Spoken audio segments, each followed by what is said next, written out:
Praise the Lord. ஆண்டவராகிய இயேசு கிறிஸ்துவின் இனிதான நாமத்தினாலே உங்கள் அனைவருக்கும் Pray for India Women's Ministryயின் சார்பாக ஈஸ்டர் நல்வாழ்த்துக்களை தெரிவித்துக் கொள்கிறேன். இந்த நாளிலும் கர்த்தர் நம்மோடு பேசுகிற வார்த்தை யோவான் எழுதின சுவிசேஷம் 11ஆம் அதிகாரம் 25வது வசனம். இயேசு அவளை நோக்கி, நானே உயிர்த்தெழுதலும் ஜீவனுமாய் இருக்கிறேன். என்னை விசுவாசிக்கிறவன் மரித்தாலும் பிழைப்பான். சுமார் 2000 ஆண்டுகளுக்கு முன்பாக ஆண்டவராகிய இயேசு கிறிஸ்து இந்த பூமியிலே வந்து நம்முடைய பாவங்களுக்காக மரித்து 3ஆம் நாள் உயிர்த்தெழுந்தார் என்பதை நினைவு கூறும் வண்ணமாகத்தான் இந்த ஈஸ்டர் என்கிற இந்த உயிர்த்தெழுதலின் பண்டிகையை நாம் கொண்டாடுகிறோம். இந்த நாளிலே ஆண்டவராகிய இயேசு கிறிஸ்து என்ன சொல்லுகிறார் என்றால், நீங்கள் என்னை விசுவாசிப்பீர்களானால், நான் உயிர்த்தெழுந்ததை விசுவாசிப்பீர்களானால், மரித்து போன்ற சூழ்நிலையிலே கூட நீங்கள் இருந்தாலும் கூட பிழைக்க பண்ணுவேன் என்று இந்த நாளிலே அவர் வாக்கு கொடுக்கிறார். இந்த நாளுக்காக தியானித்துக் கொண்டிருந்த போது கர்த்தர் மனதிலே பேசின வார்த்தை, மறுபடியும் நாட்டப்படுவாய். அப்படி என்றால் மறுபடியும் நாட்டப்படுகிற அனுபவம் என்பது என்ன? நிலை இல்லாதபடிக்கு, ஒரு தீர்வு இல்லாதபடிக்கு அலைந்து கொண்டிருக்கிற வாழ்க்கையில் இருக்கிறவர்களுக்கு மறுபடியுமாக வேர் பற்றி வேரூன்றுகிற ஒரு நிலையான வாழ்வை, ஒரு மீட்பை தருவேன் என்று வாக்கு கொடுக்கிறார். இதற்காக கர்த்தர் காண்பித்து கொடுத்த வார்த்தை எரேமியா தீர்க்கதரிசியின் புஸ்தகம் 31ஆம் அதிகாரம் 5வது வசனம். மறுபடியும் சமாரியாவின் மலைகளிலே திராட்சை தோட்டங்களை நாட்டுவாய், நாட்டுகிறவர்கள் அவைகளை நாட்டி அதன் பலனை அனுபவிப்பார்கள்.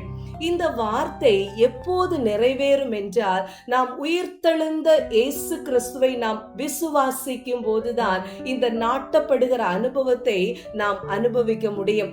இந்த வசனத்தை நாம் பார்க்கும்போது இந்த வசனத்திலே சமாரியாவை குறித்து சொல்லப்படுகிறது. மறுபடியும் சமாரியாவின் மலைகளிலே திராட்சை தோட்டங்களை நாட்டுவாய்.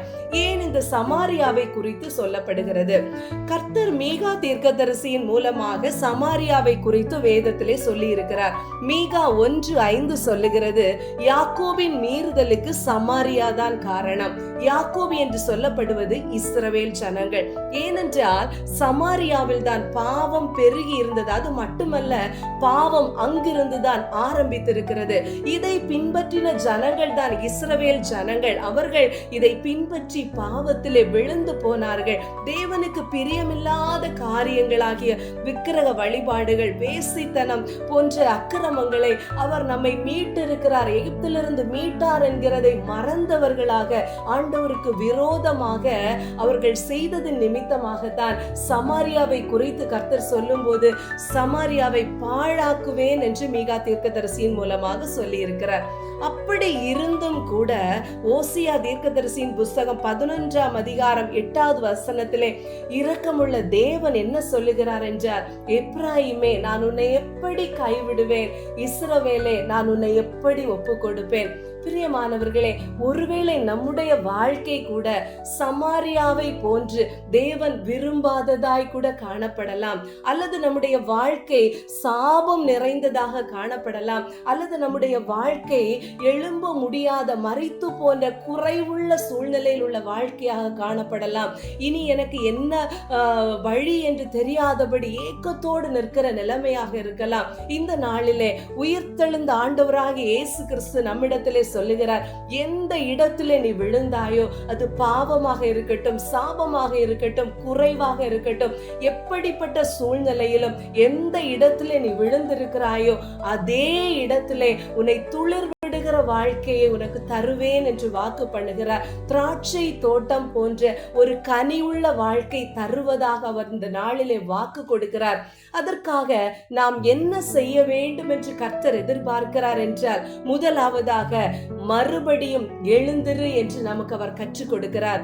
எரேமியா தீர்க்கதரிசியின் புஸ்தகம் 31ஆம் அதிகாரம் 6வது வசனம் சொல்லுகிறது, எழுந்திருங்கள், சீயோனில் நம்முடைய தேவனாகிய கர்த்தரிடத்திற்கு போவோம் வாருங்கள். 1 ராஜாக்கள் 19ஆம் அதிகாரத்திலே எலியா தீர்க்கதரிசியை குறித்து சொல்லப்படுகிறது. எலியா தீர்க்கதரிசி சோர்ந்து போன ஒரு சூழ்நிலையிலே நான் சாக வேண்டும் போதும் என்று சொல்லி சூரை செடியின் கீழ் படுத்திருந்த போது கர்த்தர் தூதனின் மூலமாக தட்டி எழுப்பி சொல்லுகிறார், எழுந்திருந்து போஜனம் பண்ணு, நீ பண்ண வேண்டிய பிரயாணம் வெகு தூரம் என்று. இன்னும் யோவான் 5ஆம் அதிகாரத்திலே 38 வருடம் வியாதிப்பட்டு இனி என்னால் எழும்ப முடியாது, இனி எனக்கு வாழ்க்கை இல்லை என்ற நிலையில் இருந்த அந்த மனிதனை பார்த்து ஆண்டவராகிய இயேசு கிறிஸ்து சொல்லுகிறார், யோவான் 5:8 சொல்லுகிறது, எழுந்திரு, உன் படுக்கையை எடுத்துக்கொண்டு நட என்று. காரணம் என்ற அந்த மனிதன் எழும்ப வேண்டும் என்ற அந்த விருப்பம் உள்ளவனாக காணப்பட்டான்.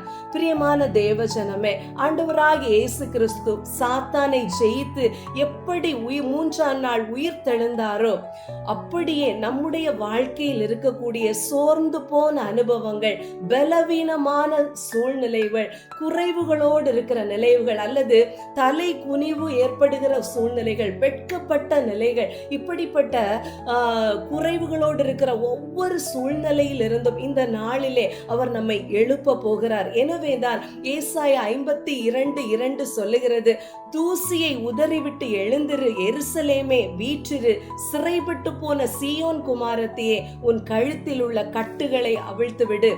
ஏன் தெரியுமா? என் மீட்பர் உயிரோடு இருக்கிறார். புலம்பல் 2:19 சொல்லப்பட்டபடி எழுந்திரு, ஆண்டவரின் சமூகத்தில் உன் இருதயத்தை ஊற்றிவிடு. பிரியமானவர்களே, ஆண்டவருடைய சமூகத்திலே கண்ணீரை ஊற்றி என் தேவன் ஆண்டவராகிய இயேசு கிறிஸ்து எனக்காக மரித்தார், எனக்காக உயிர் தெழுந்து இன்றும் ஜீவித்து கொண்டிருக்கிறார் என்ற அந்த ஒரு விசுவாசத்தை நம்முடைய வாழ்க்கையில் நாம் ஏற்றுக்கொள்ளுவோமே ஆனால் இனி மரித்து போன்ற சூழ்நிலை அல்ல, அதிலிருந்து எழுந்திருக்க வேண்டும் என்று கர்த்தர் விரும்புகிறார். இந்த நாளிலே அப்படிப்பட்ட ஒரு அனுபவத்தை இந்த உயிர்த்தெழுதலின் பண்டிகை நாளிலே கர்த்தர் நமக்கு தருகிறார். இரண்டாவதாக மறுபடியும் புறப்படு என்று நமக்கு அவர் சொல்லுகிறார். எரேமியா 31:4 சொல்லுகிறது, இஸ்ரவேல் என்னும் கன்னிகையே, மறுபடியும் உன்னை கட்டுவிப்பேன், நீ கட்டப்படுவாய். மறுபடியும் நீ மேள வாத்தியங்களோடும் ஆடல் பாடல் செய்கிறவர்களின் களிப்புள்ள கூட்டத்தோடும் புறப்படுவாய். பிரியமானவர்களே, எலியா எப்படி சூரை செடியின் கீழிலிருந்து எழுந்து புறப்பட்டாரோ, எப்படி 38 வருடம் வியாதிப்பட்ட அந்த மனுஷன் எழுந்து புதிய வெற்றி வாழ்க்கைக்காக புறப்பட்டானோ, அதுபோல இனி நம்முடைய வாழ்க்கையிலே துன்பம், துக்கம், பாரம், கண்ணீர் என்று அந்த மரித்து போன சூழ்நிலை இல்லை. சங்கீதம் 81:6 சொல்லுகிறது, அவன் தோளை சுமைக்கு விலக்கினேன், அவன் கைகள் கூடைக்கு நீங்களாக்கப்பட்டது. பிரியமானவர்களே, ஆண்டவராகிய இயேசு கிறிஸ்து நமக்காக மரித்து உயிர் தெழுந்து இன்றும் ஜீவித்து கொண்டிருக்கிறவர்.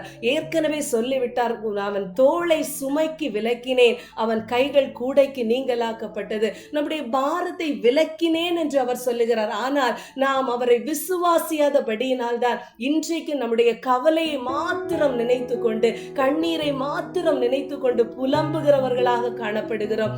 எனவே இந்த நாளில் அவர் சொல்லுகிறார், இனி பழைய வாழ்க்கை அல்ல, ஒரு உயிர் உள்ள ஜீவன் உள்ள புதிய வாழ்க்கையை கர்த்தர் தருவேன் என்று வாக்கு பண்ணுகிறார்.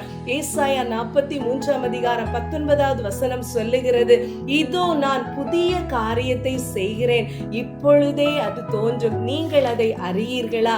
நான் வனாந்தரத்திலே வழியையும் அவாந்தர வழியிலே ஆறுகளையும் உண்டாக்குவேன். பிரியமானவர்களே, வாழ்க்கையினுடைய பாதை ஒருவேளை வனாந்தரமாக இருக்கலாம், ஒருவேளை அவாந்தர வெளி போன்ற சூழ்நிலையாக இருக்கலாம். எப்படிப்பட்ட சூழ்நிலையாக இருந்தாலும் மரித்து உயிர்த்தெழுந்த ஆண்டவராகிய இயேசு கிறிஸ்து சொல்லுகிறார், வனாந்தரத்திலே வழியை உண்டாக்குவேன், அவாந்தர வெளியிலே ஆறுகளை உண்டாக்குவேன். இதை நாம் விசுவாசிக்கிறோமா? இன்றும் என் மீட்பர் உயிரோடு இருக்கிறார் என்ற விசுவாசம் நம்மிடத்திலே காணப்படுகிறதா? கர்த்தர் சொல்லுகிறார், மறுபடியும் நீ நாட்டப்படுவாய், மறுபடியும் உன்னை வேரூன்றி உன்னை வாழ வைப்பேன் என்று கர்த்தர் வாக்கு கொடுக்கிறார். எனவே மரித்து போன இந்த வாழ்க்கையை விட்டு நாம் எழுந்திருப்போம் வெற்றியோடு.